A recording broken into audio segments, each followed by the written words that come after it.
Hello.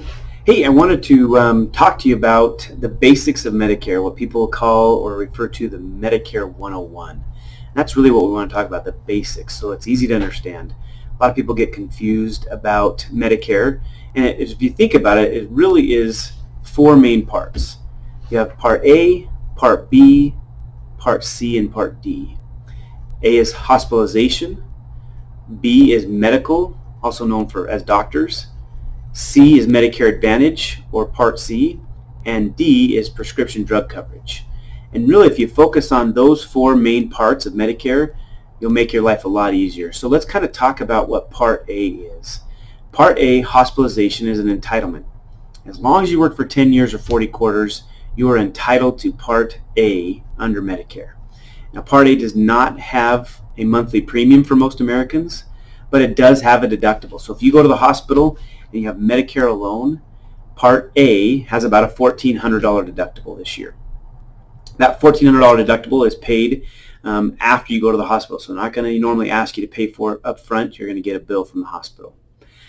Part B is your medical, and that's going to have a whole bunch of things that fall under it. Things like doctor's visits and specialists and physician services and chemotherapy and radiation and drug infusion. There's a whole long list of things that are covered by Part B. And Part B is not an entitlement. Most Americans are going to pay a monthly Part B premium. And that ranges, it's right around $145 a month right now, but it can go up or down, mostly up, every year. And Medicare Part B also has a once a year Part B deductible. Now in 2020, that deductible is $198. So if I have Medicare alone and I go to the hospital and it's the first time I've used my Medicare that year, I go to the hospital, I owe about a $1,400 deductible. And for the physician's charges, I have a Part B deductible that's one time a year. So I've got to meet the first $198 on my medical expenses. Once I've met that Part B deductible of $198, then I'm responsible for 20% of the cost of my medical expenses. Now, when we're talking about expenses, keep in mind that's anything that Medicare covers. So if Medicare covers your doctor's visit, Medicare covers your chemotherapy or your radiation or your physical therapy, you'll pay that Part B deductible and then 20% coinsurance. And one of the things that can be a real hardship for people is that Medicare does not have a cap for that 20%. So if you go to the doctor or you have chemotherapy, you pay that 20% coinsurance throughout the year with no limit to your out-of-pocket costs until it resets the next year in January. Okay? So that's Part A and Part B. And that's a very simplistic explanation. Then you have Part C. Part C are private insurance companies known as Medicare Advantage or all-in-one plans. And those are specific to the county you live in, and even some states, the city you live in, zip code by zip code. And there's lots and lots of options for that in many counties around the United States. Those plans are going to work a little differently. They're going to have a lot of times networks, so you've got to stay within the network.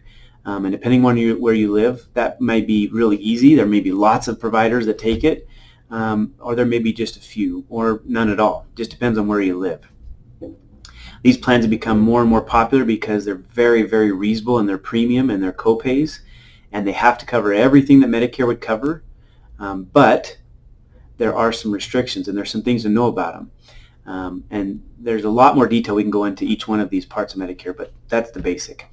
Part D is your prescription drug coverage, and since 2006, Medicare said that anybody who's eligible for Medicare and does not have coverage for Medicare Part D from another source, like an employer plan that's considered credible by the government, veterans benefits, a retirement plan that includes creditable prescription drug coverage. If you don't have one of those scenarios, then you have to get it from a private insurance company when you go on to Medicare. And Part D, drugs, is exactly what it sounds like. It covers your prescriptions. There's lots and lots of choices. In most counties, there's 20 to 30 different choices for these plans, so we've got lots of options. But really the basics to understand is A and B is what we call original Medicare, and that comes from the government. Most people are going to go on to that when they turn 65. Unless they are on Social Security disability, they might go on to it a little earlier. Part C is private insurance companies. Those are the Medicare Advantage plans. And then Part D is your prescription drug coverage. Now, The Medicare Advantage plan a lot of times can include your prescription drug coverage, so keep that in mind. And of course we can go on to Medicare supplements, Medigap plans, all the different types of Medicare Advantage plans are out there, but really if you understand Part A, Part B, Part C, and Part D, you're off to the races and you have a good understanding to kind of start your education. And in future videos we'll talk about the rest of the benefits. Okay, thanks a lot and have a great day.